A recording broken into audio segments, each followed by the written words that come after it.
The following announcement has been paid for by the New World Order.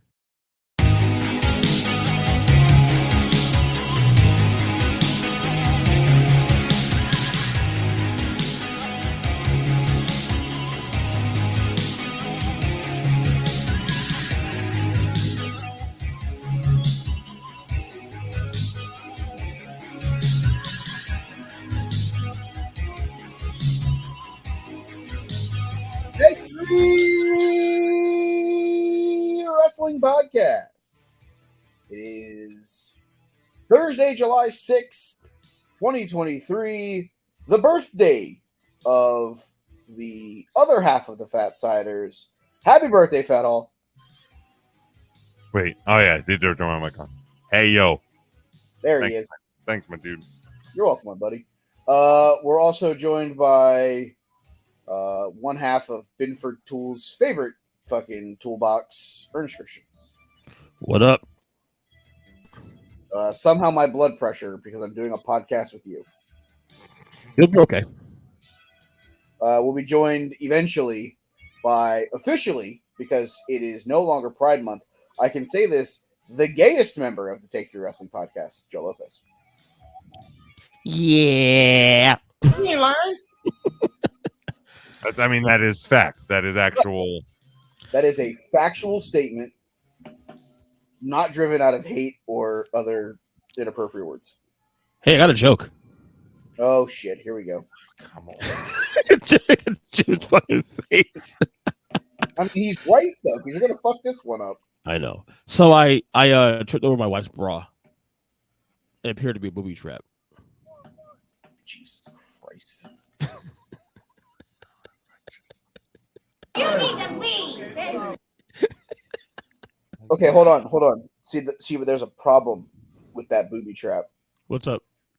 I didn't finish the mission because you're still here telling us that shit joke. He ain't lying. He ain't lying. So on tonight's episode, we have coming out of Money in the Bank. We have a couple of different segues there. How would you use the Money in the Bank briefcase on the men's side with Damian Priest? We also will have the 1 year Triple H anniversary, where we talk about how the first calendar year of the Triple H era of WWE has been. We will also discuss was pinning Roman Reigns the best idea on Saturday's event from the O2 Arena in England.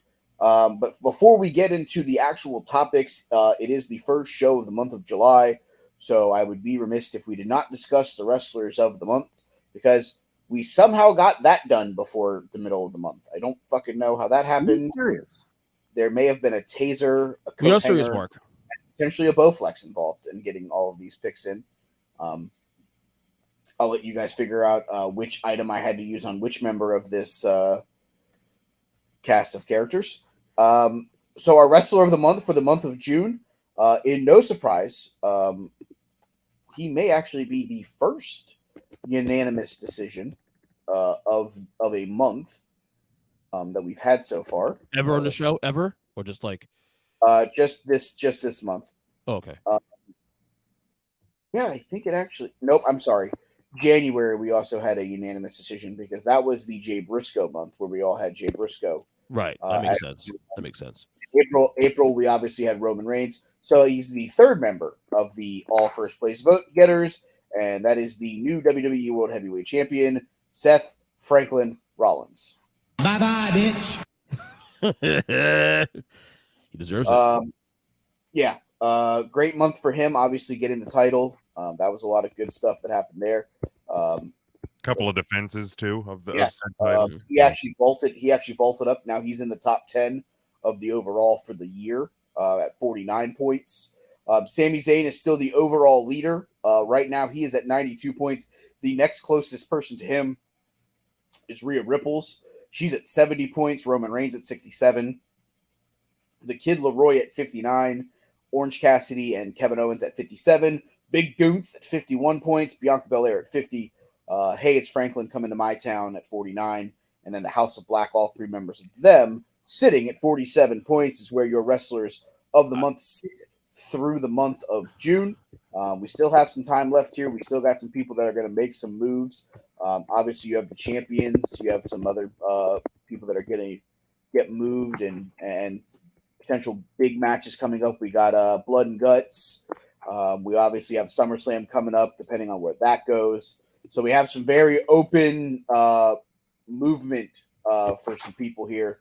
And there's a guy who has just cracked the list in general of just getting points that is walking around carrying money in the bank. And that is Damian Priest. I will say Sami Zayn, though, being a leader, they've really cooled off since Mania. And I don't expect him to really be to stay there, honestly, at this point. I mean, you say that, but him and KO got like 9th place points this month. Like them being cooled off is still giving them right 13 points a month. I agree, but Sami was red hot though coming into the year to begin with. Yeah, but building up a 22-point lead, it's going to take 2 months of. I mean, yeah, and you got to understand what at the point that we started the year, he was in a feud with the tribal chief to wrestle to Royal Rumble and the main event at Royal Rumble, right, leading up to a like the tag title win at WrestleMania. Right. Like it's yeah, they've cooled off, but I mean, this to an extent, this is you guys last year in the 3CT. For those of you that don't listen to that, check them out. With Josh Alexander. Josh Alexander started off blistering because Impact champion, 3 successful title defenses, a great match against whomever it was, and that was all in like the first like 6 weeks, and then all of a sudden. But my point is like it's they've cooled off a little bit, but like it's almost impossible to stay at the level when you're not in the feud, the biggest feud with the biggest stars in the company. And if every feud is the hottest thing in the company, then nothing's the hottest thing in the company. So like, yeah, it's cooled off a little bit, but it's not like they are forgotten either. I would also say that it's going to take Sami Zayn and Kevin Owens losing one, if not both sets of tag titles to truly have them fall. Because at this point, if they have decent, successful title defenses in August and potentially November, that would be Summerfest and Survivor Series, they're going to get slammed out. Yeah, they're going to get 17, 18 points each of those months. So a 22-point lead plus 34 more points means someone's going to have to score 60-plus points to catch them in the next 4 months. I mean, I'm not saying that it's a guarantee that we're just handing Sami Zayn the Wrestler of the Year award on July 6th, but when you got a guy who put up a pretty solid first 6 months of the year, it's going to take a pretty good final 6 months to catch him. No, I agree. I mean, he may still be there at the end. I'm just making more the point that Sami does. You know, like he was so red hot from up to April, and then this doesn't have anything really since. But let's be real here. You took him from being a red hot solo act to putting him in a tag team in a company that really doesn't love tag team wrestling. Well, Vince doesn't like tag team wrestling. But the thing, we say that, but Vince isn't in charge anymore, bro. They really haven't done much with the tag team division. No, that's fair. That's fair. That's fair. I mean, ever since, because here's the thing. You hit your climax of the tag team division on April whatever, night 1 of WrestleMania, where you had the Usos and Sami and KO fight each other for the titles. There is not another tag team that's built on that level on July 6th that's going to go out there and put up as good of a match with either of those two teams. Right, and the Usos are feuding in the Bloodline. Right. So you ain't got that there. So KO and Sami have been feuding with Imperium, which has been fine. It's been it's been quality, but again, outside of the Bloodline, you're not going to stay at that level. Nope, you can't. You can't.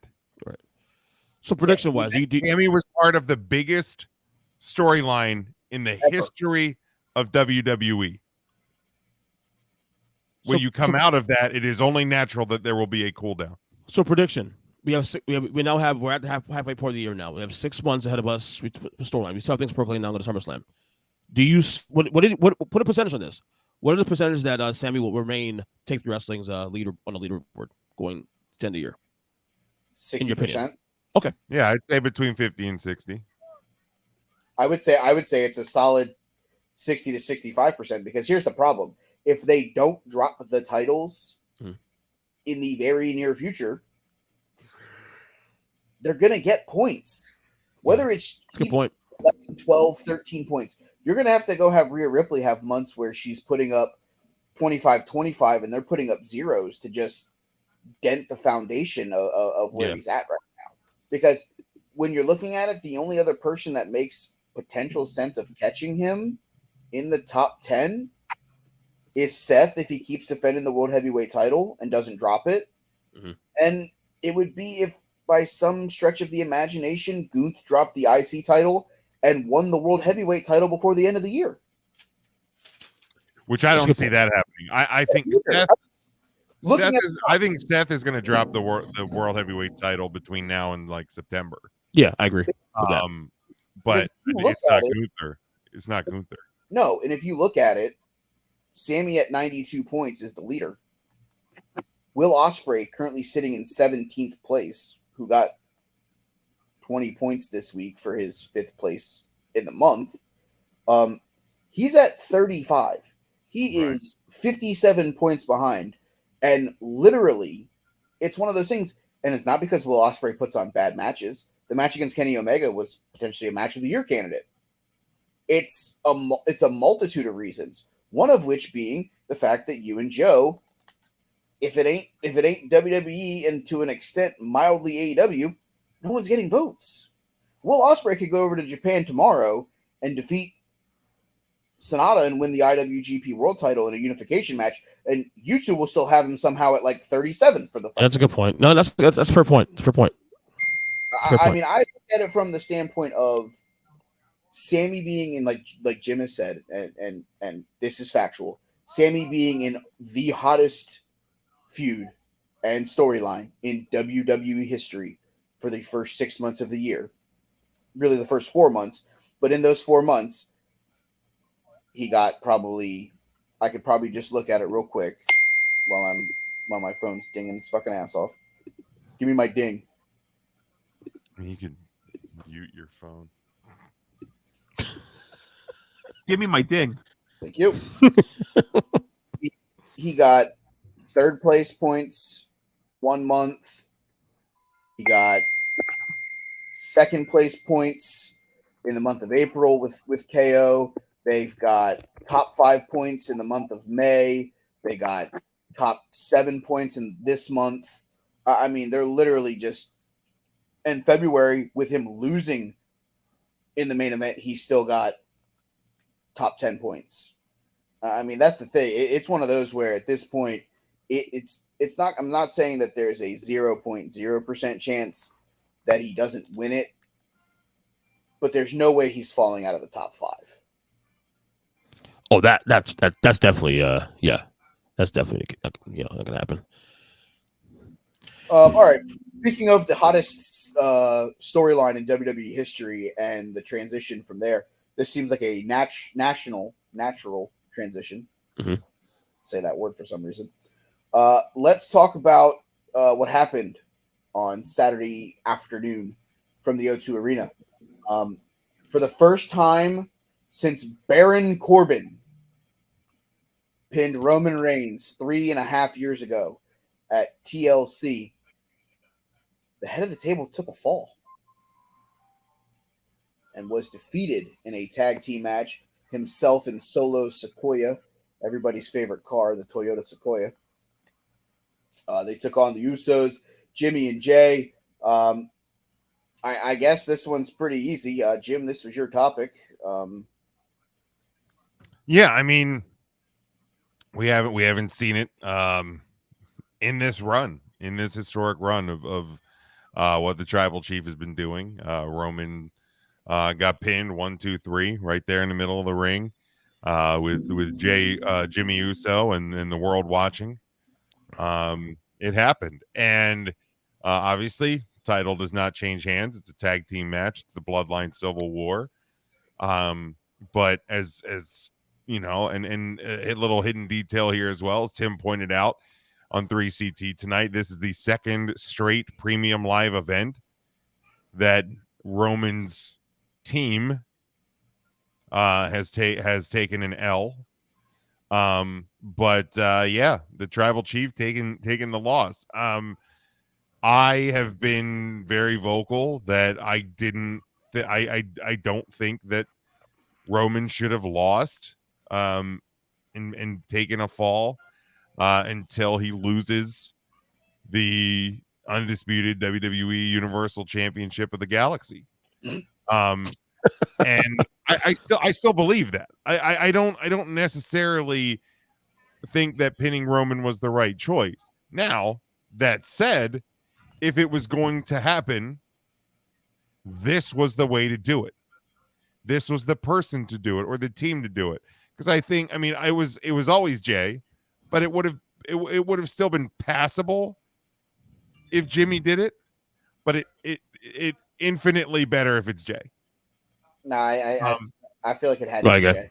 Yeah, it had to be Jay. On Saturday, yes. But if the story develops differently from now till summer or a Survivor Series or somewhere else, and it makes sense then it makes sense then. But it had to be one of the Usos. It had to be somebody within the family. It had to have been Solo if Solo turned on Roman. It's, you know what I mean? Like, it had to be within the family. If it was going to happen without him losing the title, to me, it had to be within the family. I would agree with that assessment. Yeah. What I will say is, I think this makes the most sense because he loses the match, eats the fall, but it took 3,736 super double kicks, double super kicks. It took the splash. It took all those other things that Roman wouldn't have to fight through. He wouldn't have to fight through two guys kicking him in the face repeatedly. He wouldn't have to fight through, the double team maneuvers in a world title match. So it saves it from a specific, or from a kayfabe perspective of, he had to go through all this, that, and the other to get, to take the fall and lose and all that. So it's like I get it from that perspective. But like Jim said, if anybody was beating him to not win the Galactic Starship Enterprise of the world, it had to be within the family. And the way that the storyline has progressed, right, probably from the very beginning, dating back to Hell in the Cell, when the whole "you have to acknowledge me, you have to be part of the bloodline" storyline really began. It ended up having to be Jay. Yeah. So, and to be honest, that was really a big mystery of this match because, first off, most of this panel, if I'm not mistaken, all picked the Usos win this match. Most of the panel, if not all. The other wrestling podcasts I listened to during the week, most picked the Usos win the match. So the Usos winning the match was not a surprise. No one's shocked by that. I think Solo eating the pin, it's like, okay, well, we expect that. There's no shakeup. There's nothing massive that moves there. If anything, though, and then I have to go let Joe in because he's downstairs. Yeah. He actually saved Solo here. Yes, exactly. That too, because it gets Solo. old. They did Roman, right? Because he hasn't been pinned since he went to the main roster. Or he only has once. So it's one of those where it almost protects Solo more than it does Roman. Right. And you want to kind of save that a bit too. Also, no, I think the reason why I did like in hindsight was because with Roman, it feels like a major thing, and I think with Money in the Bank, it's a big show. It's one of it's not a big four, but I was called Big Five now because Money in the Bank means more is almost on level. Not on level SummerSlam. We were disputing this on 3CT that Money in the Bank feels bigger than Survivor Series. It is bigger than Survivor Series. It really is. You think about it. Money in the Bank, the show, and obviously because you now have two briefcases, it has more of an impact on the WWE's year than Survivor Series. Absolutely, without question. Because Survivor Series, yeah, cool, Raw versus SmackDown and Red versus Bullet, but it doesn't mean anything. Now, if I'm still hoping that in this new era, I understand Triple H was booking last year, but he was 2 months into the new project. My hope is that this year, maybe if they do something like that, then it might actually mean something. But we'll see. You know, that time will tell there. Yeah, this show has more impact. No, it does. We talked about in the past about like shows that that should be only matches, not should be people event shows like Hell in a Cell, TLC. Money Back should remain a show with a Money Back name on it. I think because the two matches alone sell itself. I think it's big enough. I don't know, man. I still think you could easily do like the men's Money in the Bank ladder match night one of Mania, women's at night 2, or if you want to do like I still think it'd be neat if you do let's say the women's Money in the Bank ladder match at WrestleMania and the men's at SummerSlam. No, I'm not saying that it would be. So they're kind of their own either. feature, and right. They're not both one on the same night. So then if there's one cashed in Mhm. quickly, you're not going, well, good God, well, what's going to happen to the other one? Only if there's one left. So they're kind of two stories in and of themselves. I mean, it's always gonna. I don't think the Money in the Bank show's going anywhere, so the point is moot anyway. But I'm still not even a fan of it. I think you can put these matches on big shows, and just have the Great American Bash or something. I think the reason why I differ from you on that conversation is because of the fact that I'm at a point now where I view Money in the Bank as a closer to a Big Four match, to a Big Four show than Survivor Series. The only thing at this point Survivor Series has is the name value, the lineage of now almost 40 years existing since 1987.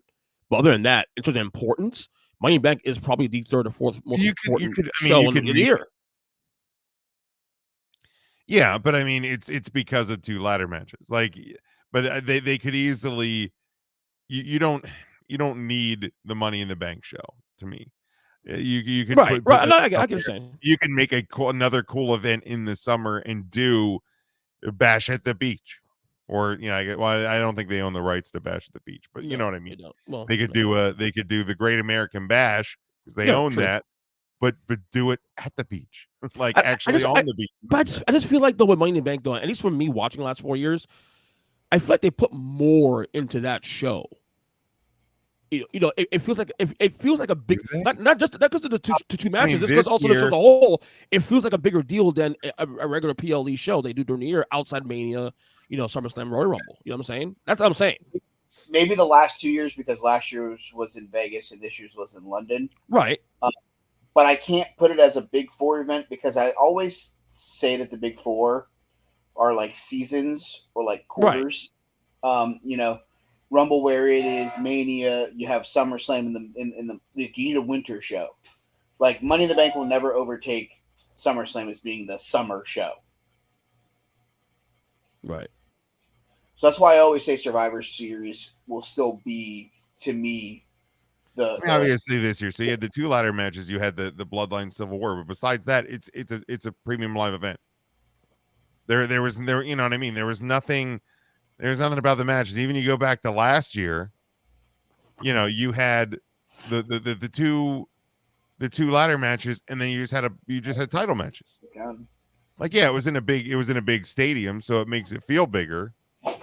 But like there was nothing that sets, like if you show the other 5 matches from that card, there's nothing different. I mean, granted, there's nothing necessarily different about a SummerSlam or a or whatever, but like I don't know, I just and then you kind of get into the COVID era one, so it kind of gets a little convoluted, but like, right. I mean, yeah, they obviously they do view it as a big show. I'll say this much, it's not going away. Hold on, I'll say this much for me. Like, what's up? I have to pull the audience here because you guys are the audience. Joe's here. Hi, Joe. Hi. Hey Alexa, turn up living room light to 100%. Okay. Joe literally just sat down in the chair and goes, "My ass hurts." Not for reasons. And like I looked at him and I go, "I bet." And he goes, Not like that. How the fuck else are you supposed to take that statement? Not like that. I'm not even a bottom. Joe, you never disappoint. You never do. Never, ever disappoint. He literally looks like he literally just tried to squat to sit down right now. Yeah, And it was like that uncomfortable, like where it's like I can't really squat to the left because I don't want to blow up my left ACL. like I feel Oh like boy. I pulled my ass working out yesterday. You pulled your ass all right, but it wasn't working out. God.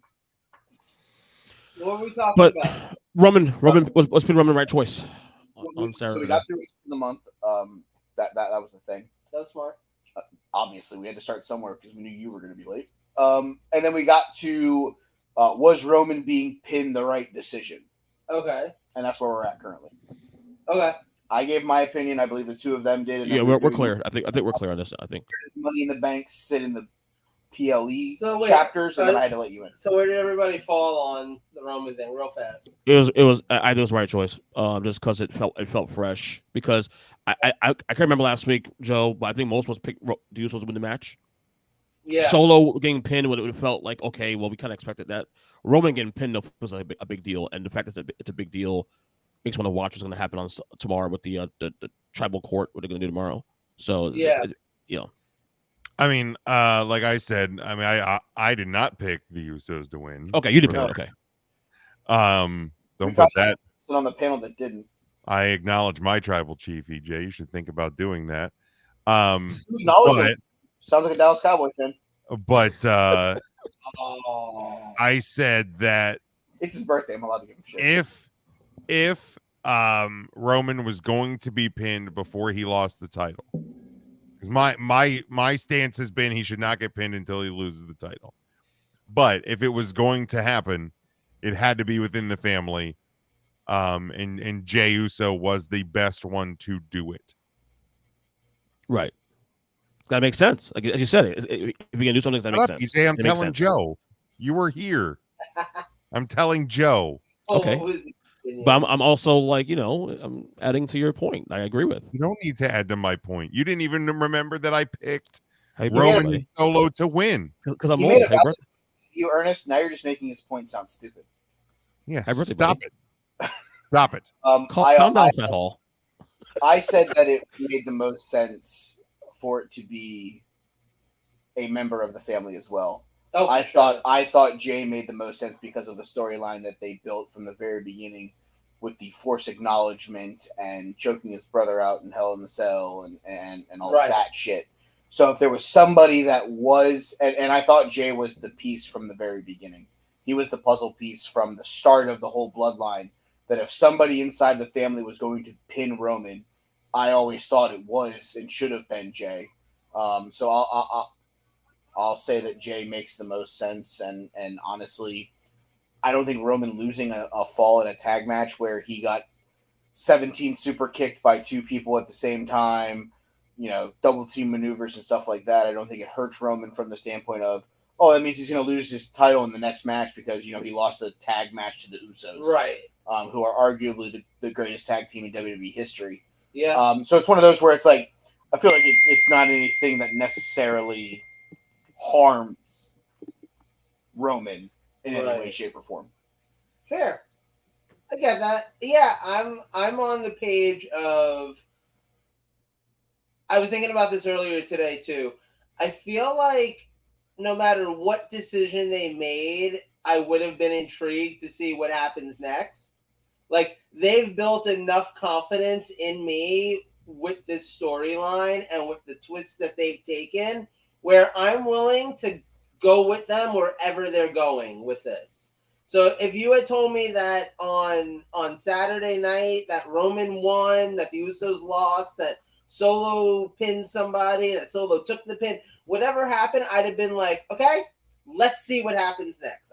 You would have had me still hooked in, because every time you've done something, and at least the last 6 to 8 months in this storyline, you've always done some sort of twist that's worked out.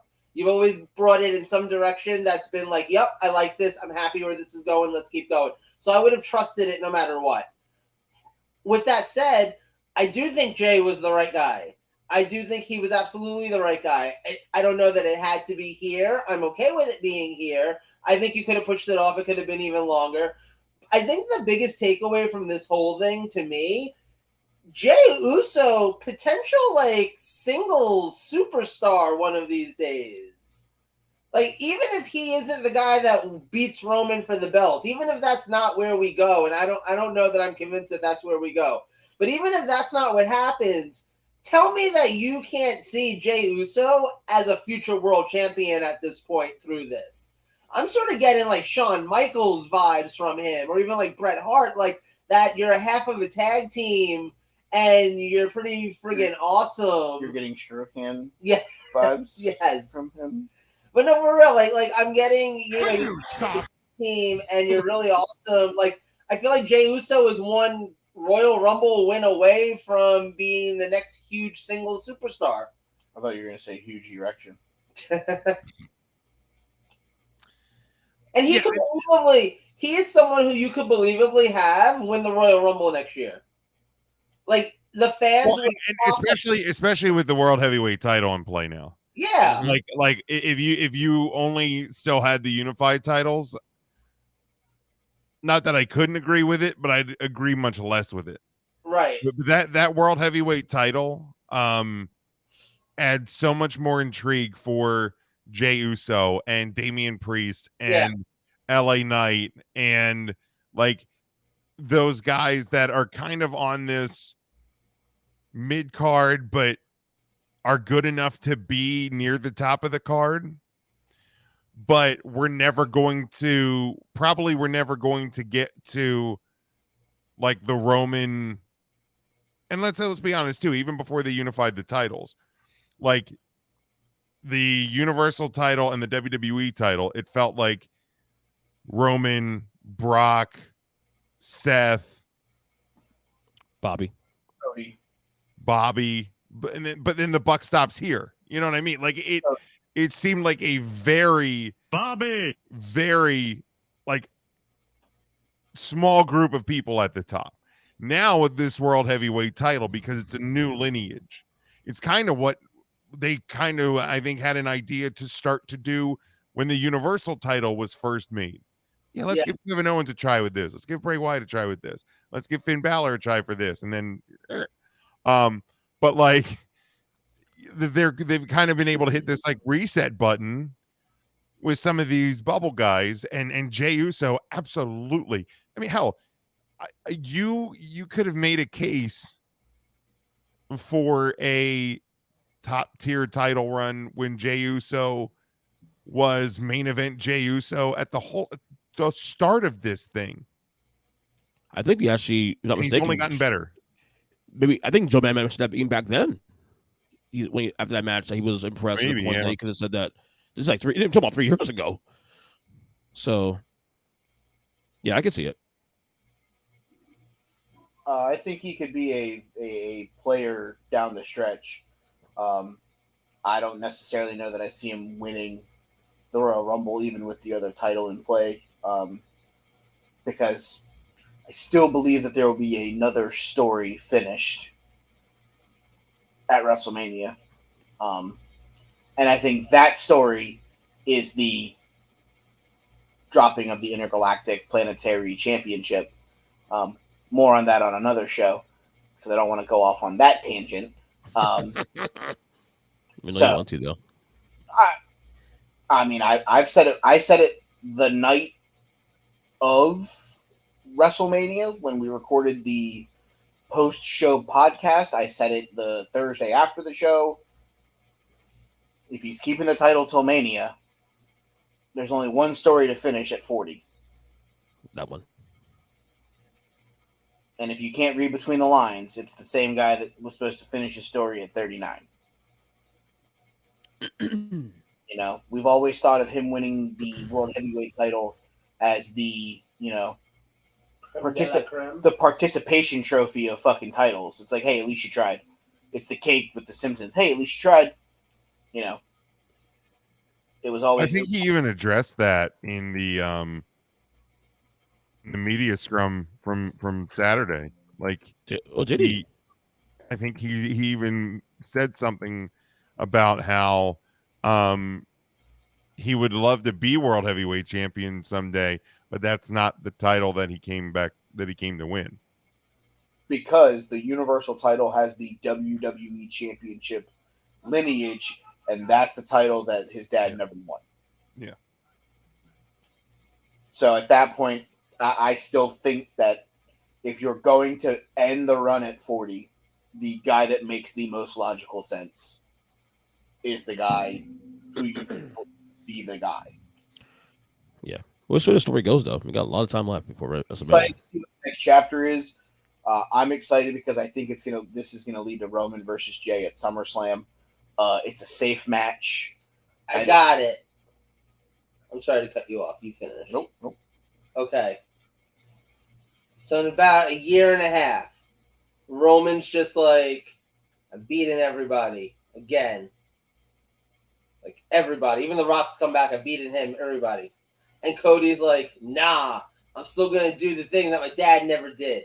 And then Roman's like, oh, I'm gonna ruin it for you. And Cody's like, oh, how? Because I'm gonna beat you. And Roman's like, And then we get this storyline that's like half Katie Vick and half Finger Poke of Doom, where we get the corpse of Cody of Dusty Rhodes, and Roman lays down. Goodbye.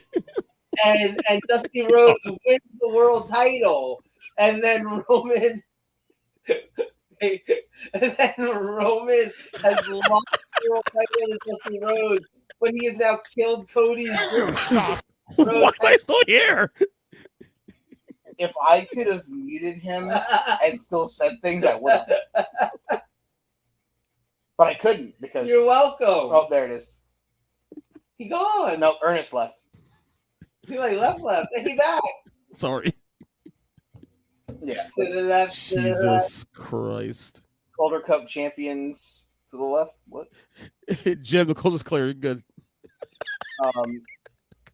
I thought, honestly, when he started talking about Finger Poke of Doom, I legitimately thought he was going to talk about bringing back Mark Henry and Mae Young's. Oh, no. That's what I thought he was going with for a minute. I was like, if anything stupid's coming out of his mouth, he's going to refer to the hand baby. And nope, he went with the corpse instead. Fastlane 2025, Dusty Rhodes versus Roman Reigns. And he's gone again. And he's gone. For those of you not watching along at home, the screens are now. Bitch. Yeah, there it is. Joe has effectively broken Jim to the point to where we will look at a Calder Cup championship logo for the rest of the evening. What the hell is even that? Something outside of the I'll tell cryptic you. mind, Joe Lopez. Joe, you never disappoint, my friend. I don't even. No, there's no problem. There's nothing to get at that, Jim. There's nothing to get at this. No, let it settle. GG, boys. That's what you say to that one, GG's, because there's nothing to fucking add to that one. Jesus fuck. After Yeah. 3 years, I'm never. You know, after 3 years, I'm never surprised. Never surprised. Nope. Never surprised. There's some of them that after it comes out of his mouth, I have to sit back and I have to go, self, the fuck just happened? Are we good on that topic, or we want to add more to that? I'm good. Okay. I think it's Mike's, right? No. Yeah, it's me. Yeah. It's me. Michael. Hi. I'm the problem. It's me. No. That one. He's That saying, one's. That one's the problem. it's me. Hi. I'm sitting next to the problem. It's him. There you go. Sorry. Give me my T-Swizzle. ding. Yeah, give me my ding. I had to change the lyrics there, T-Swizzle. So we talked about the championship aspirations with Roman Reigns being the intergalactic champion of the universe. Coming out of Money in the Bank, somebody walked out with the Money in the Bank briefcase. That is the senior Money in the Bank. That is Damian Priest. Why is he only Spanish when it's convenient? The same reason why they always said that fucking Rey Mysterio was from San Diego, and now he's part of the LWO and representing Latin fucking heritage. Let's fucking be real here. Fair. But I mean, You can be Latin from San Diego. Well, but the problem was he never used to walk around wearing red, green, and white like he was fucking Viva Mexico. And they put him as the leader of the LWO with Santos Escobar because that wasn't getting over. And now they're like, Viva la Resistance. It's a weird tonal thing for me with Priest, though, because he'll be like, I am the Judgment Day. Call me Pop. Like, it's a weird, like, it doesn't mesh together the right way. It's like when Drake tries to sound hard in a song. Like, I love you, but He's so true about that. yeah, It's a great analogy. Are you friends with Fred Van Vliet? Thank you. You got that one. I appreciate it. Thank you. God damn it. God. Did you see that Britney Spears got slapped by the security guard of Vincent Yep. Saw that. You even commented on it too. Victor. Wembanyama. They fucking smacked her with a fucking Creole sauce. What? Creoles. Off the rails. What the hell is even that? It's the rails. Somebody have a dry erase board because I'm just going to mark the states that were officially canceled in. Yeah. See what has me go here. Way out of line. Way out of line. You literally just lost the entire Southeast. See you later, Louisiana. See you later, fucking Texas. Bye-bye, bitch. Yeah, all of it. It's Creole sauce. Now we're fucking canceled and all. Because they're going to tell you that first off, that was a waste of Creole sauce. And then they would have said you should have never slapped a woman. So we're going to get canceled for one of the two. Lying. I mean, whichever one you want to, it's fine. But I'll be honest, but you finish introing the. I'm trying to. Senior Money in the Bank has walked out with the briefcase, Damian Priest of the Judgment Day, much to the chagrin of every. I can't say every because I don't know where Joe stood on it. To the chagrin of myself and at least the other half of the Fat Siders over there, who we thought it should have been L.A. Knight. Yeah. Okay, but wait a second. While we're here, Oh, here we go. what did LA Knight lose by not winning? What state are we going to get canceled in for this next comment? No, it's Anybody a want to say? Anybody say? no, Anybody? no. It's a question to you guys. What did LA Knight lose by not winning? He's fine. Only the most Yeah, I think over so. person in that match. I think it's fine. Like, here's the deal. Did I want LA Knight to win? Yeah. Did I think that LA Knight winning would have been the best choice? Yeah. Is Damian Priest winning the Money in the Bank a perfectly fine consolation prize? Yeah.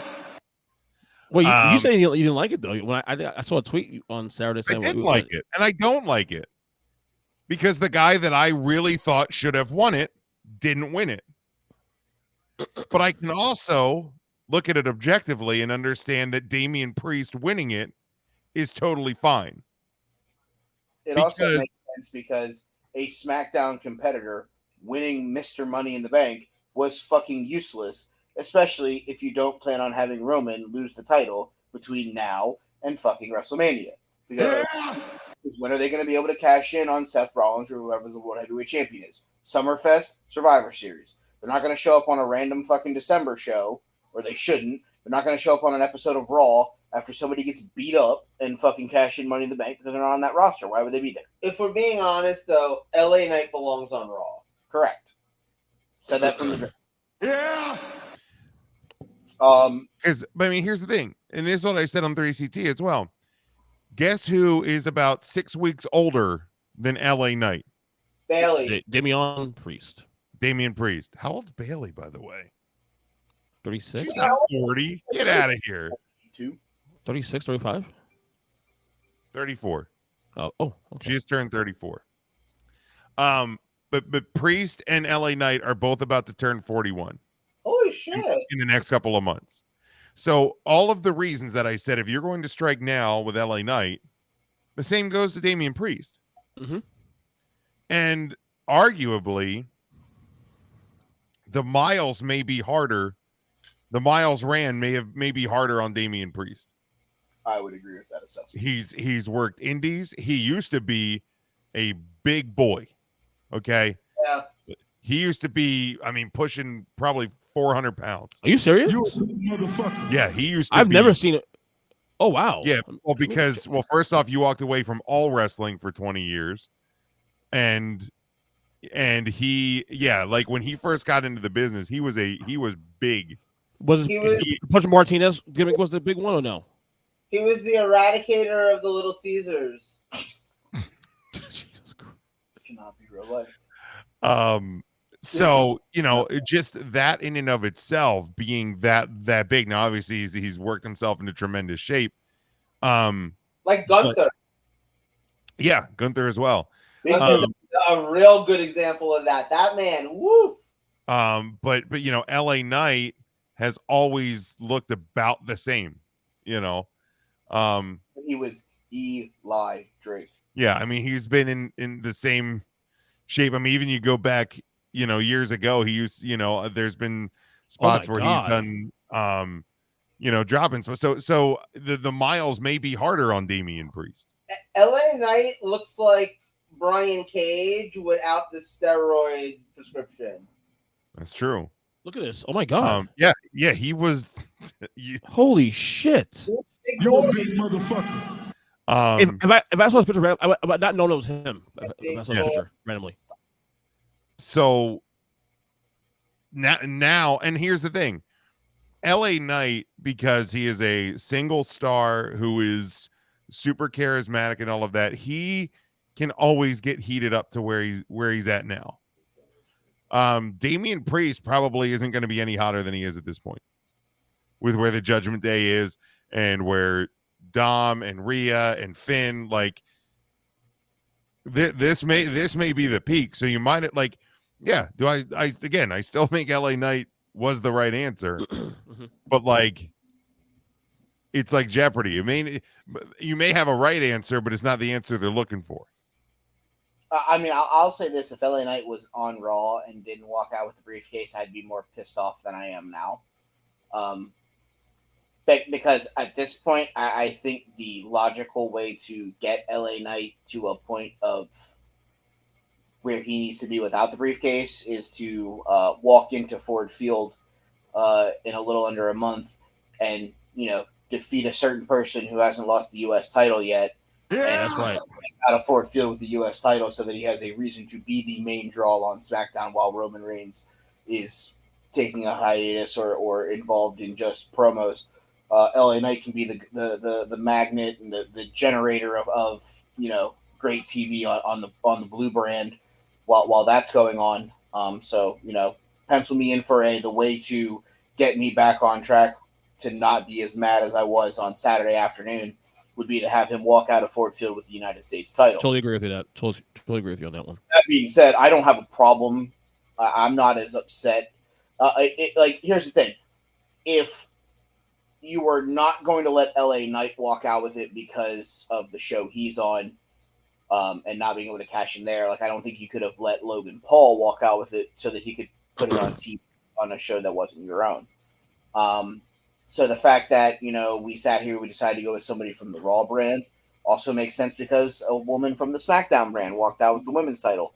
So you got a briefcase on both shows for a little while. Like that idea.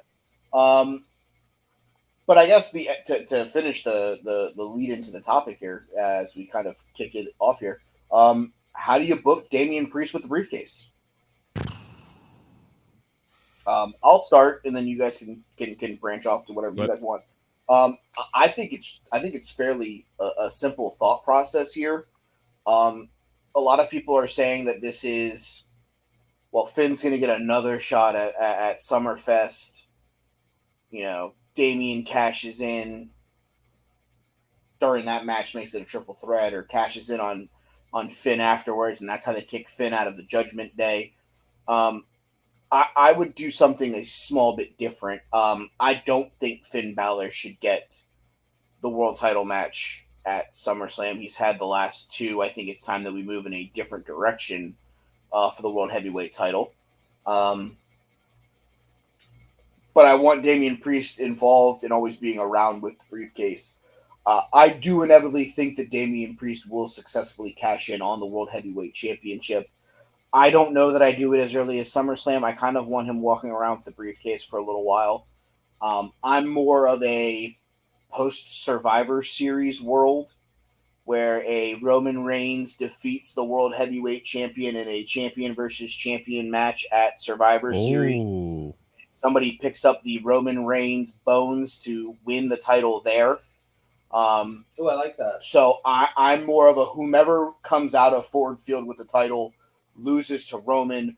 Priest gets his moment to close Survivor Series. Because I wouldn't put the Bloodline in War Games this year. They had their War Games match last year, so I would go World Champion versus World Champion in that regards. Or if you want to do a Team Blue led by a champion Roman Reigns versus a Team Red led by a champion Seth Rollins, and then post War Games, Damian Priest picks up the pieces and pins the champion. I'm okay with that as well.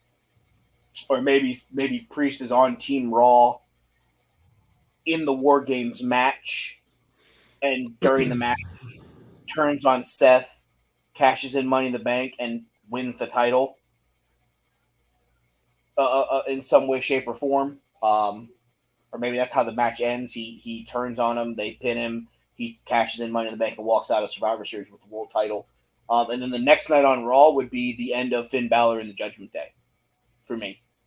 Finn loses his mind because Finn sees himself as the leader. Rhea, Dom, and Damian see themselves as equals, and they don't have a leader. They all have a common goal because they kicked the last guy who thought he was the leader out in Etch. So maybe those three see themselves as equals, and they all have the common, what's best for everybody in mind. And that's the end of. That's perfect, actually. And to me, like I think more to your point, I want this to cook a little longer. I want this to last, as you said, into November, December. Let it settle a little bit to the point where we may even forget about it, and all of a sudden out of nowhere he cashed in the briefcase, like randomly. Like to me, doing it on Survivor Series, like you said, is actually as random as you can get, really. Because I think anybody if he's off TV for say for like a couple weeks, and you have this random like red versus blue match, and then Roman wins, and then they pick up the bones off of whoever loses that match, boom, right there. That'd be a shock, and that would actually make Survivor Series, coming out of Survivor Series, even more watchable product in past tense. So yeah, I like that idea. Yeah, I mean, I think the easy answer is to whether it's SummerSlam, which I don't think it should be that quick, but SummerSlam, Survivor Series, somewhere in between there, heading towards Royal Rumble, have the continued kind of push and pull between the quote unquote leadership of the Judgment Day. But for me, and it's kind of my thought process, because I think that's going to get your best reaction, whether it's, Priest being, because let's be honest, if you've been kind of paying attention, Priest is subtly and slowly getting cheers. Okay, like he is in a heel faction, but he is getting cheered. So like I think there's also a case of Finn kind of taking this stance of like, hey, I'm in charge here. You're going to listen to me, and you're going to do this more when I want you to do this, as opposed to like you calling your shot and like picking the bones when it's Rollins and Riddle at SummerSlam, or Rollins and whomever at Survivor Series, or whatever. And finally Priest just has the shits of it and is like, piss off, like I'm gonna do it when I want. And like even then you could do whether it's Fastlane or whatever, Finn wins, and that's when Priest tells him to fuck off and beats Finn and leaves the Judgment Day behind and stands on his own. So that's going to be the dynamic to watch. Is can as we start to see the splintering of Judgment Day over the next weeks and months, is it Finn that's getting the face reaction from people, or is it Priest? And that's going to tell you where this is going.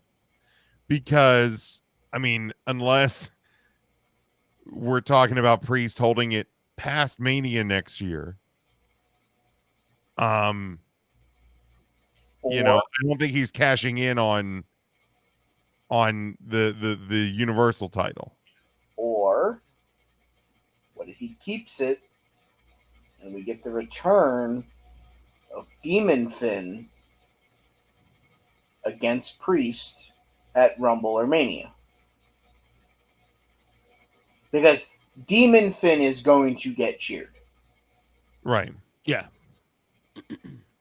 So it's one of those where, you know, is Priest getting a smattering of cheers right now? Probably because everybody knows how good his match was against our good friend Bad Bunny. And coming out of the Money in the Bank, those guys always tend to get cheered because fans are hoping to see a shocking cash in so that they can say that I was there. So when I look at it from the regards of who's in Judgment Day, who's out of Judgment Day, if this potentially leads to Demon Finn making a return to seek revenge on Damian Priest for turning on him, like, Demon Finn I don't think is ever getting booed. So that's just my stance on Finn. And Yeah, the obvious one is the Finn angle. Seth loses, Finn wins, and he catches on Finn and they break up. That's way too obvious. And in fact, I don't think they're gonna go that route because if anything we learned from Triple H's booking this past year, which we'll get to in a second, obviously it's a lot more unpredictable than we realize. So, do you think the Judgment Day, and I say the Judgment Day because Finn is technically still in Judgment Day as of right now. Do you think they add JD McDonough? Do you think Finn goes and tries to get him so he has somebody more that he like trusts? Because like on Monday when Rhea was like, "Oh, I talked to Finn," and Dom looked at her and was like, "You've talked to Finn?" Like, is this Finn like alienating himself from Dom and Damian because he doesn't trust them because they're running buddies and things like that? And now it's, "Oh, I'm number one." just put me off, by the way. I mean, too. I don't. Yeah, I mean, there's certainly a lot of possibilities with that's what's great about him holding the briefcase right now. Yeah, I agree. I'm actually fascinated by this. But there's more than anything else. I mean, as much as I want LA to win, also Damian winning it actually is a little more fascinating because of the dynamics between the group and all that.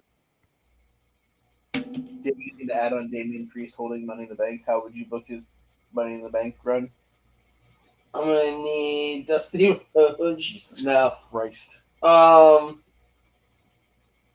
I like it. I like him being Money in the Bank winner. I like the infighting with him and Finn. I don't know that I think he's gonna win the world title out of this. I don't know that he needs to necessarily, but I think they're going to tell some fun stories on the way there either way. So he did say though after the match on Saturday that he can cash for any title. He mentioned the U.S. title and all this other stuff. In addition to the world title. We know that. Last year taught us that. I'm just wondering if that can play too also booking wise. I mean, I think there's all options on the table, but I don't know that we see a cash in on something other than a top tier title for a second year in a row. I'll say Nor that. should we? Nor should we, honestly. You win the fucking Intercontinental title from Big Gunther? No, I think whether he wins the title or not. I mean, that'd be a surprise to now. If the cash in is on the big titles, one of the big titles. In fact, the added a second title now makes it more prevalent now to do that. I agree. So, all right. Because my topic, and it's a nice transition because it's this month will be Triple H's first full year as head of creative, at WWE. So keep it simple, guys. Grade it. How do you like Triple H's creativity so far 1 year in?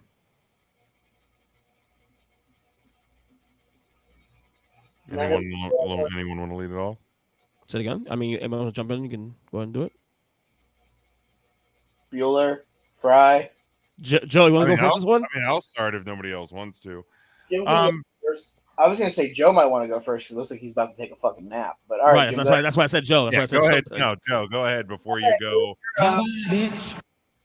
No, he's sending a highly worded text message to somebody. His fingers are moving 1,000 miles a minute. Jim, you might want to start. All right, I'll start. I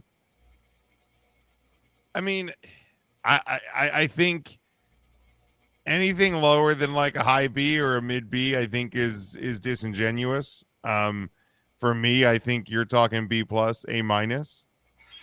I think, like, here's the deal. I think Triple H being head of creative was eventually going to happen at some point. We didn't know that it was going to happen on some fucking random Friday in July of 2022 because the world fucking exploded. And you have to take the pieces of what is WWE creative under Vince and put together SummerSlam and keep the bloodline going, but try and capture some of this magic that was the black and gold of NXT and make sure that women's wrestling seems more important than it's been under Vince. And, you know, like, I mean, tag team wrestling had its moment there at WrestleMania.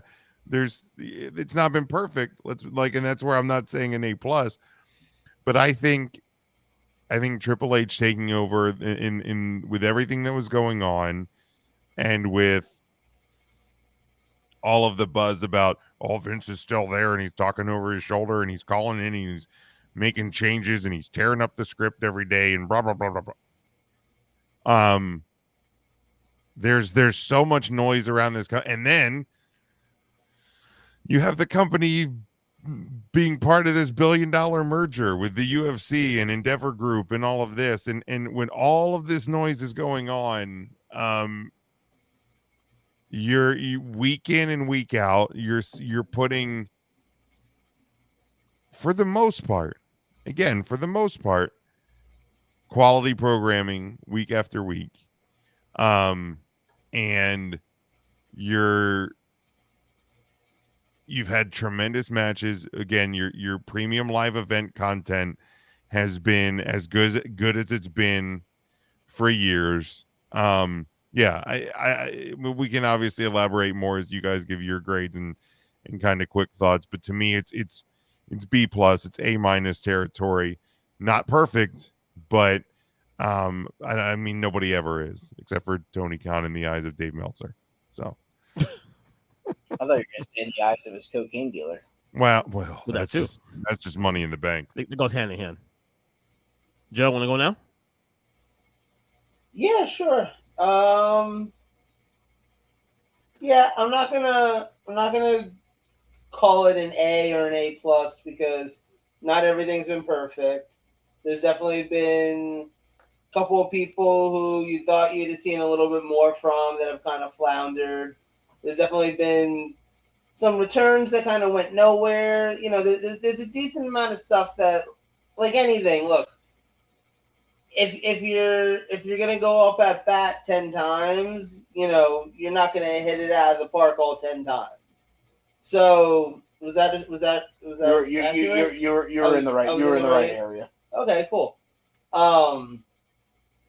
So yeah, so I personally, to me, I'm looking at the things that have really, like, the biggest differences in Triple H's reign versus when Vince was around, and like the quality there, like the match quality has gotten better.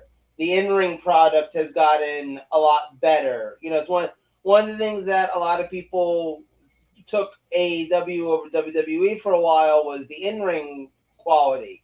And now you don't have that as much anymore because there is an emphasis on in-ring work on WWE programming now.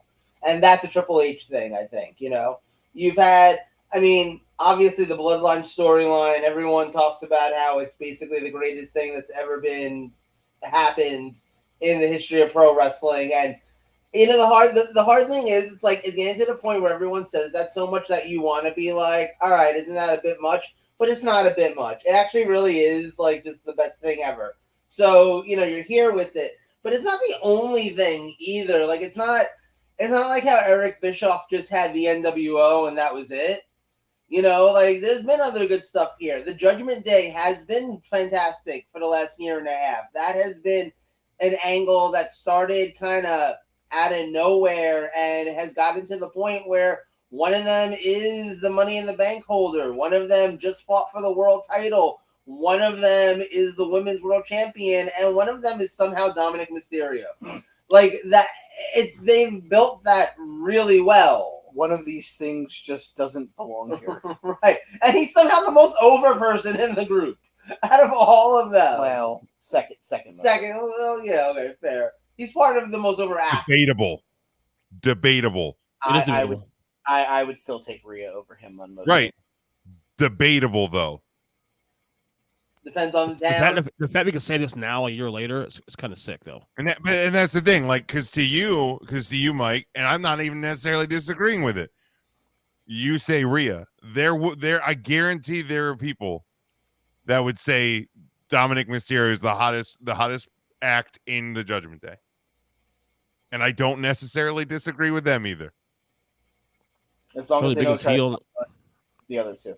It's only the biggest heel in the company not named Roman Reigns. I'll tell you that right now. So I gotta say, I feel like maybe putting this in the B to B plus territory feels fair. Mm-hmm. Overall, like I said, I think that you've had a lot more hits than you've had misses, but you've had misses. You brought Hit Row back just so Top Dollar could be a joke. Top Flop Dollar. Yeah, exactly. Austin Theory, as much as I love the guy. That was for top. That was for. It worked for both.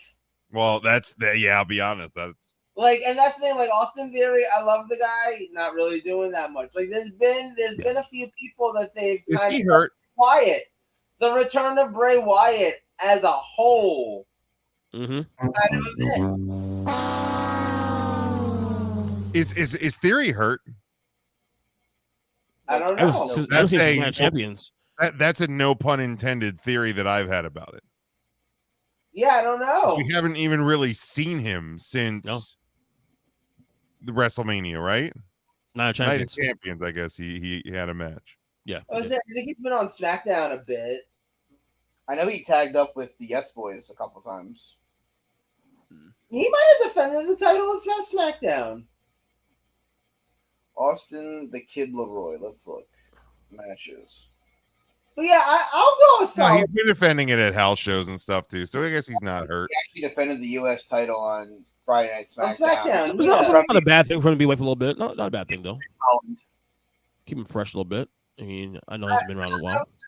I'm probably a solid B on Triple H's first year, and I think that's pretty good. Yeah, his title defense on Friday was a 2 minute and 41 second match against Ridge fucking Holland. I said that, but I also didn't say that it was a 5-star. No, what was this?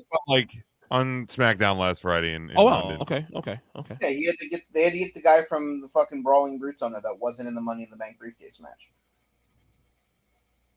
Well, you, Mike? I'm gonna go, and I'm gonna go with the B to B plus range here. Just because while there have been flops, there have also been some people that they brought back that they've gotten home runs out of. Finally got the healthy return of Tommaso Ciampa. There were also some pretty bad blows that they've taken with some of these guys. Ciampa getting hurt, Bray having another situation that he needed to take a step away from the business in general. Both of those situations being what they were. Obviously Candice getting pregnant and having the baby and all that stuff is all kind of now her coming back. the way that he's taken the people that were part of the Black and Yellow brand when it was at its peak and is now integrating them in with the guys who have taken, the main roster by storm over the last couple of years, while some of those guys, your Garganos, your Ciampas, even the Balors of the world were left there for probably way too long. So I'm cool with what he's done. Yes, there have been some flops, where we're at with Theory, where we're at with, bringing back Hit Row and then them basically becoming fucking non-existent.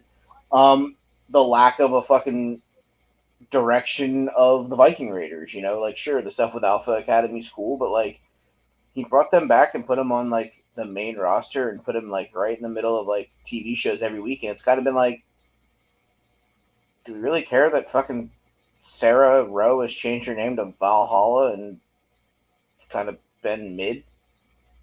Like, it's been more to get over Otis, Gable, and Maxine being a unit. And I get it. There are like things that need to fill that role or whatever. And I get it that Rowe and, and Sarah Logan and, whatever the fucking other guy's name is, are great in ring. So it makes it easy to see you have a safe worker to work with, the Maxines of the world and stuff like that. Like, I get it, but it doesn't really do anything for me. They were a kick-ass tag team in NXT, Ring of Honor. They could have went back to being basically War Machine instead of the fucking Viking Experience, and I'd have been better off with that. But there have been home runs that people, and it's not just the Bloodline. It's the 300-plus day Intercontinental title run of Big Gunther, and how over Ludwig Kaiser has become as the entrance guy. He gives me Ricardo Rodriguez on steroids vibes for his introductions of Gunther at points. That wasn't something that he was doing in NXT.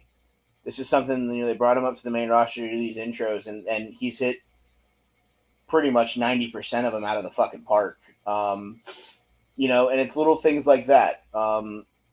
The interpromotional stuff with Logan Paul, getting him on the show, getting him involved in storylines, and he potentially has a match with Ricochet at SummerSlam. That's going to be a match that's got a ton of hits on social media and stuff like that. So it's the branching off that Paul has been able to do, not just from a standpoint of, well, I sold 17 billion in commercial spaces over look, I've got this guy who's got 7 billion followers on social media. I got Pat McAfee still. I have, guys that I've been able to bring in that have helped grow the brand externally, not just internally to the wrestling fan. Right. Those are the things that you may not look at on a first whim.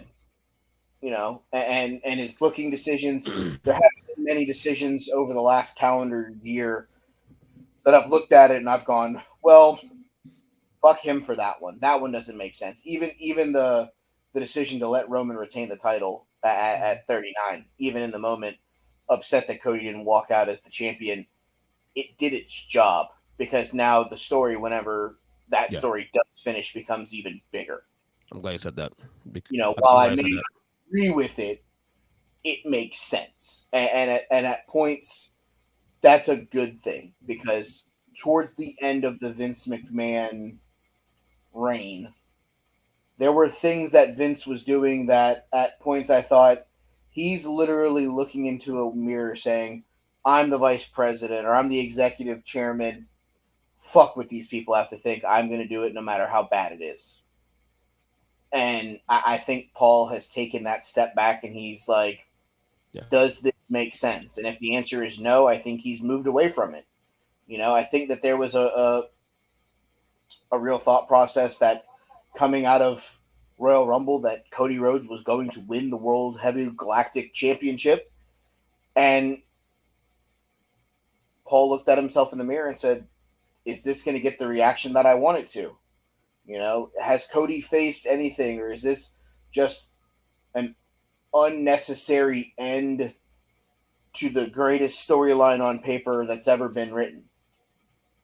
Maybe we got another year to get out of this. Maybe we can get Cody over. Maybe we can get the Usos over more. Maybe we can get people to buy into Toyota Sequoia.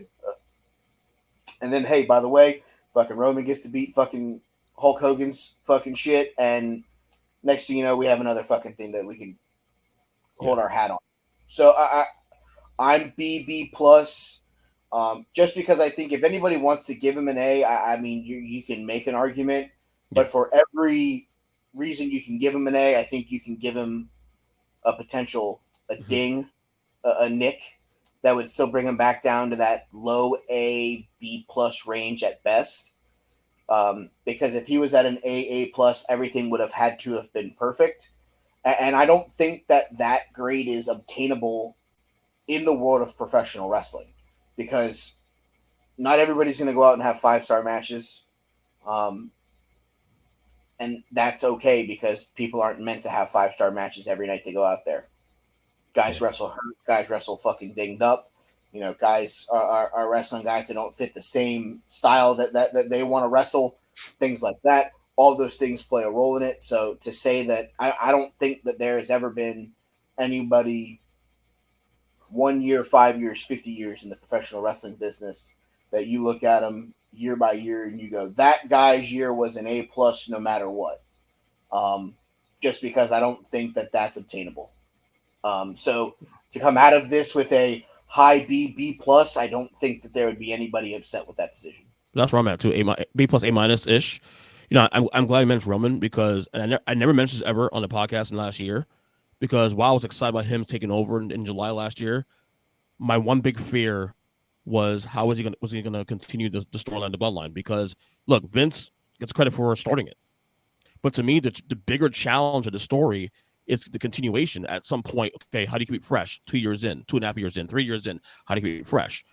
And he's done a fantastic job of keeping this thing on keeping the ship afloat.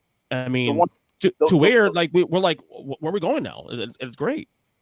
Well, the one ace up his sleeve in the bloodline is he always had a guy in the bloodline when he took it over that he knew that he would get an A plus performance from no matter what role you put him in, and that was Sammy. Sammy was his ace in the hole. He trusted him in the black and gold brand. He always knew that he was going to get great matches from Sammy. He always knew that he was going to get A plus performances on the microphone from Sammy. I feel like, and this is nothing against anybody in the bloodline. This isn't anything against the Usos or Toyota or even Heyman.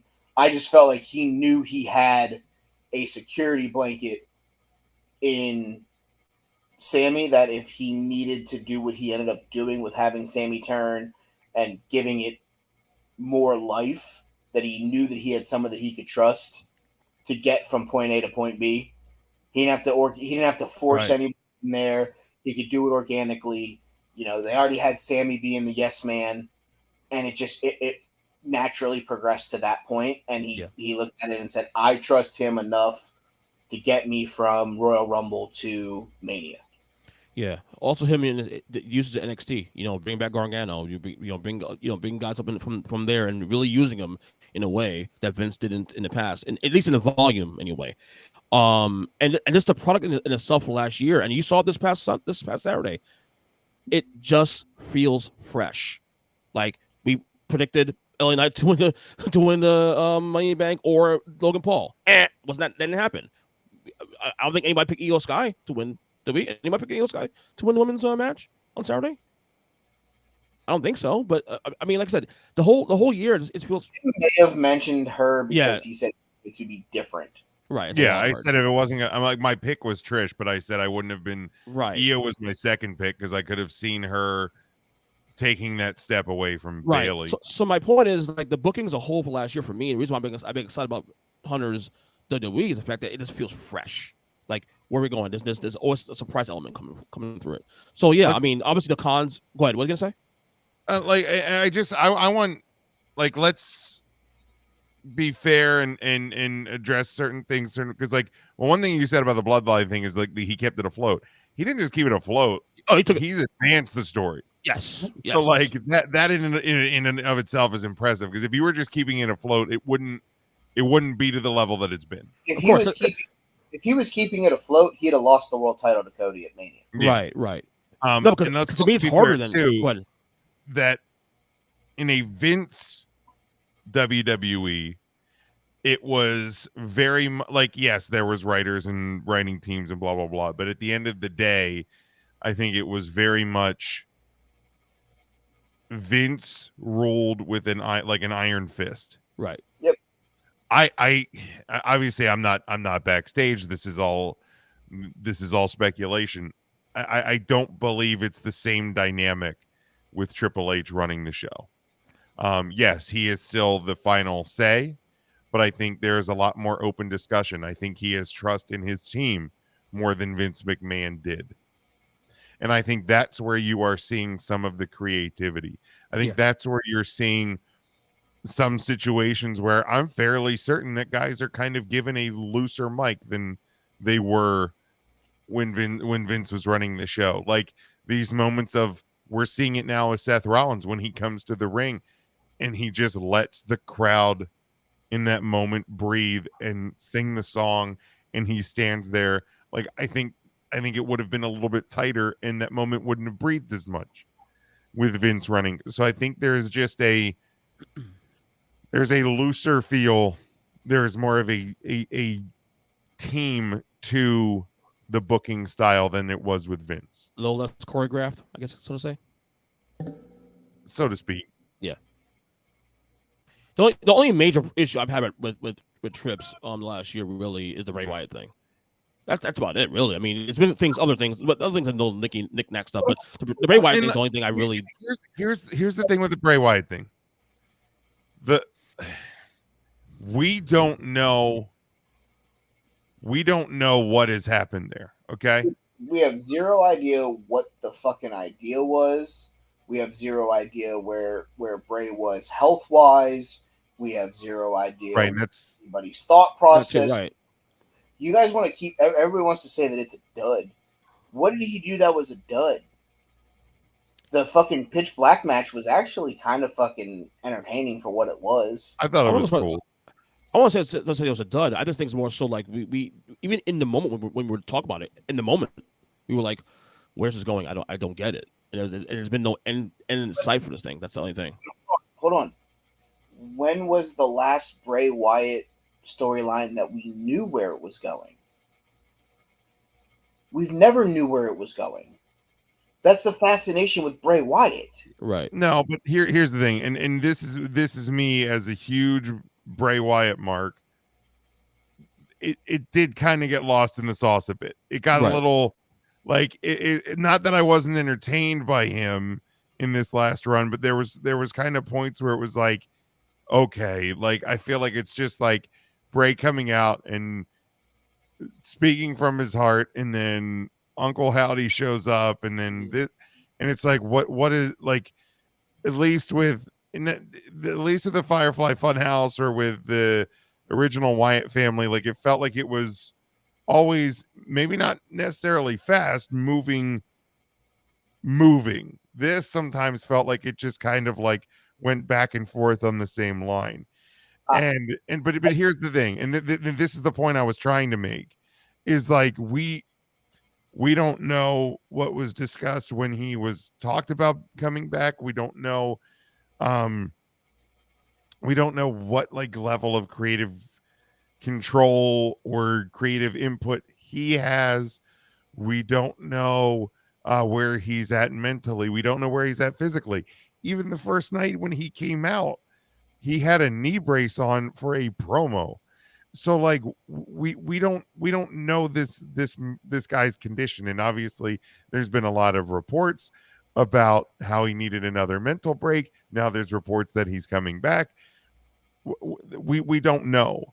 So while yes, the Bray Wyatt return may have not been what everybody hoped or wanted it to be, I also don't know if that's necessarily all on Triple H.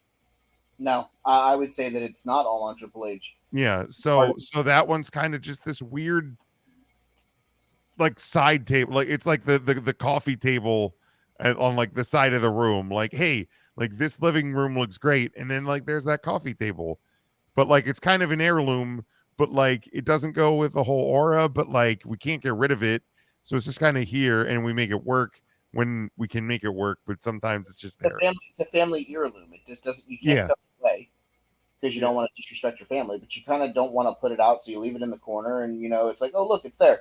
It's like the blanket that your mom gets you, that like you hide in like the ottoman until mom comes over, and then you pull it out and put it on the back of the couch.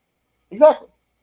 But it's also one of those where when you're looking at Bray, personal thought, I always thought that the end of the Uncle Howdy idea was going to be at WrestleMania. Hollywood movie script ending, and then you get Bray into something completely different once he breaks free from the mind games of Uncle Howdy. And I truly believe that was the end game. I could be wrong about that. I'm not sitting in on production meetings. I don't know. Just a thought process that I have. But what I will also say here is that at the end of the day, like Jim said, that's not something that you can put on Triple H because we don't know the thought processes or anything along those lines from anybody else involved. We don't know how much creative freedom he had. We don't know anything else. We are here talking about the situation. And I feel that at points where we're scrounging to find negatives for the sakes of having negatives to talk about. Like, you have to reach for Bray Wyatt. Hit Row is more of something that falls on Triple H. It was his decision to bring them back. It was his decision to bring them up. It was his decision to not bring up not bring up Braun Breaker or Carmelo Hayes and leaving them in NXT. It was his decision to not bring up the Creed brothers in the draft. And now they lost a loser leaves town match in NXT, and now they're gonna come up. Like, it's things like that. Like if we're reaching for things that Triple H may have had an actual decision in, there are other things that we could be spending that time and energy on that is not Bray Wyatt. Because at the end of the day, and we've had this conversation on this show before,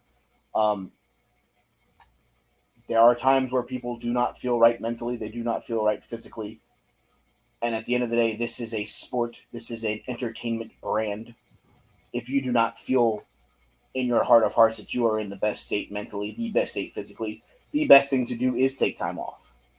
Unfortunately, it's the same guy multiple times. Unfortunately, it's a guy who is over as an act as Bray Wyatt is.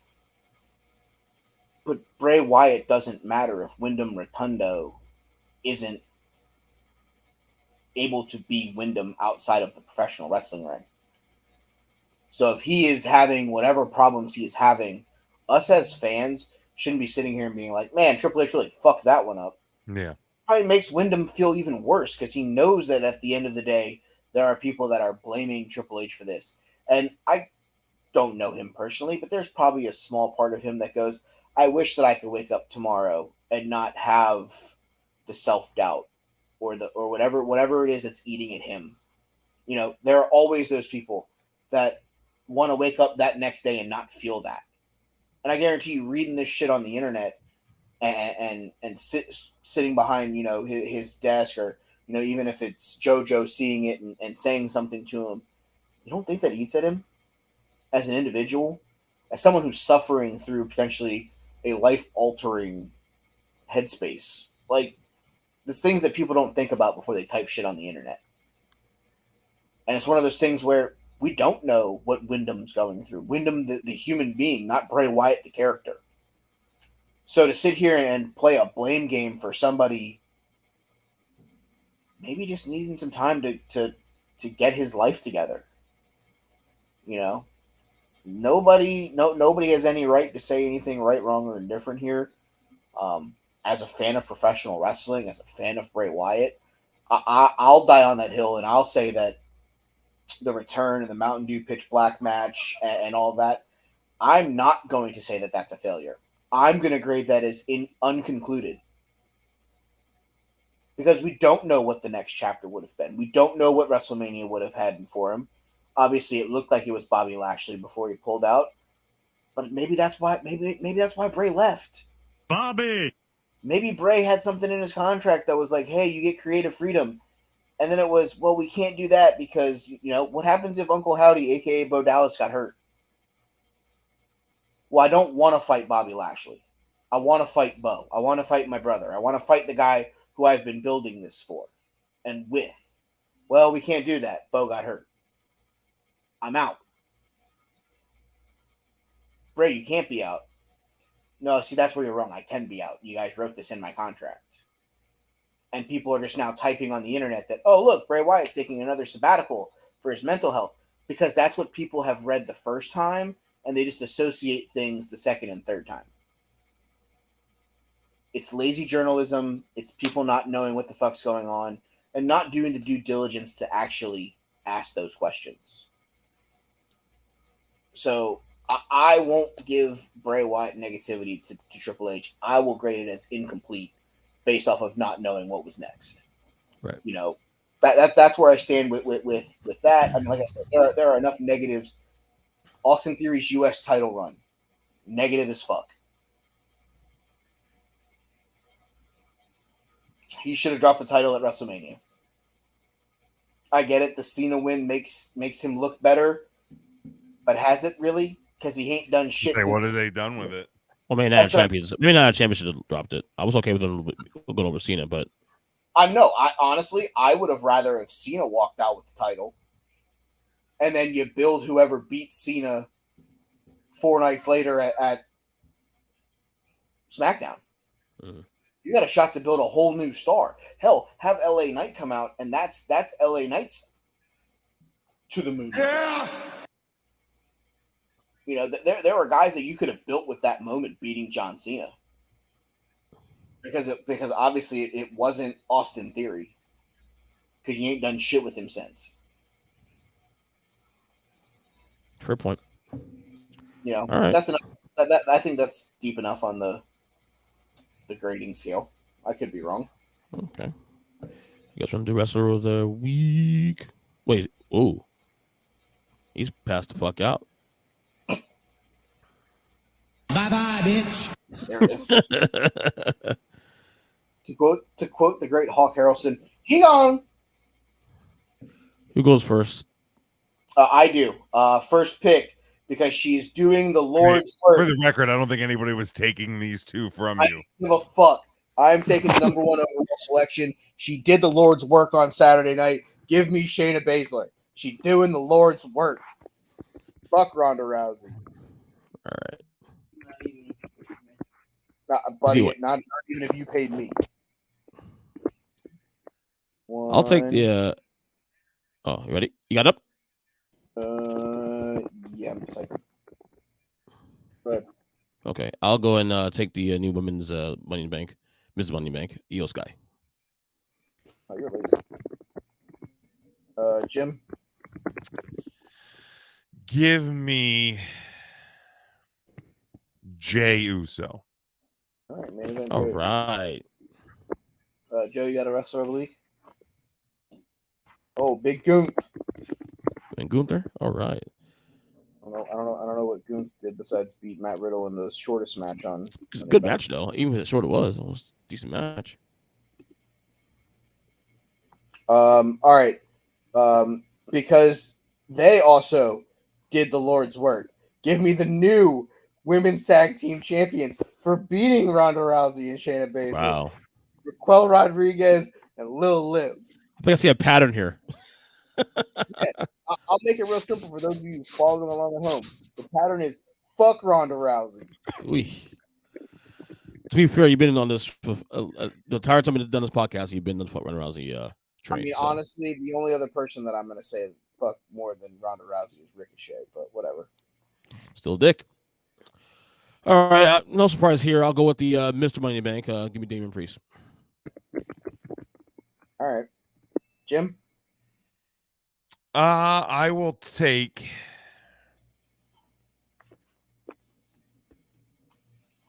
Give me Drew McIntyre. I like it. Big return. Kind of feels a little refreshed. He's got his eyes set on the Intercontinental title. Does he beat Goon at SummerSlam? 50-50.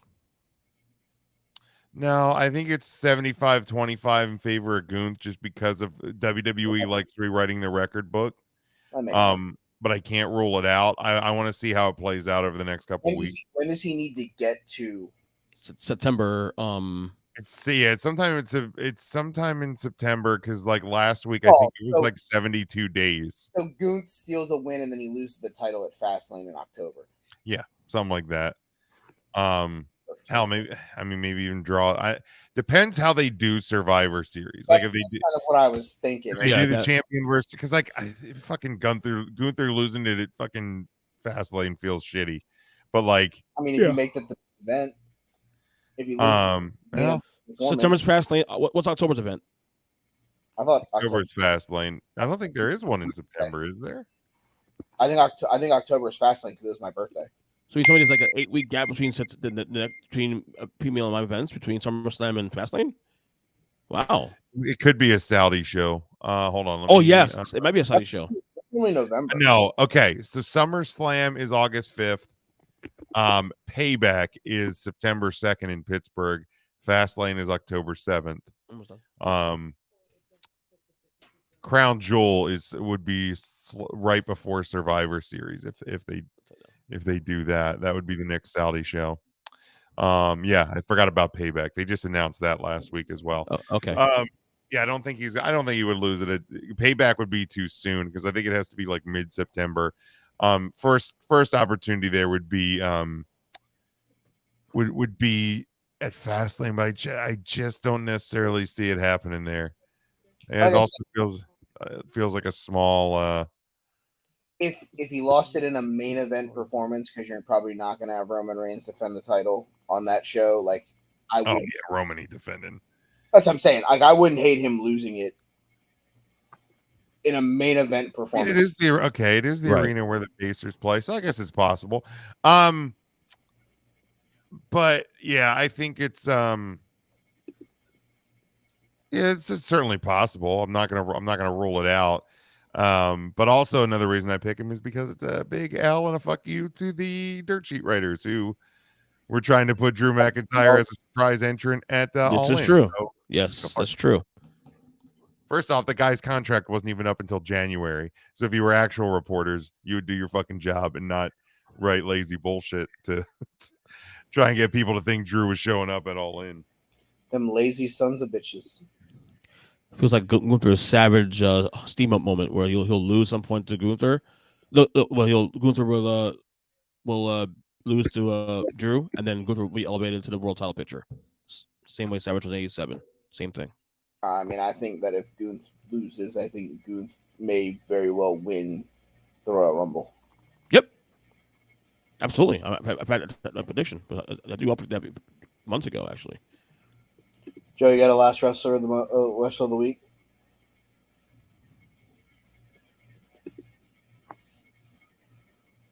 Oh, you take Eddie Kingston? All right, cool, Eddie Kingston. Good job, man. And all right, so that's wrestlers of the week.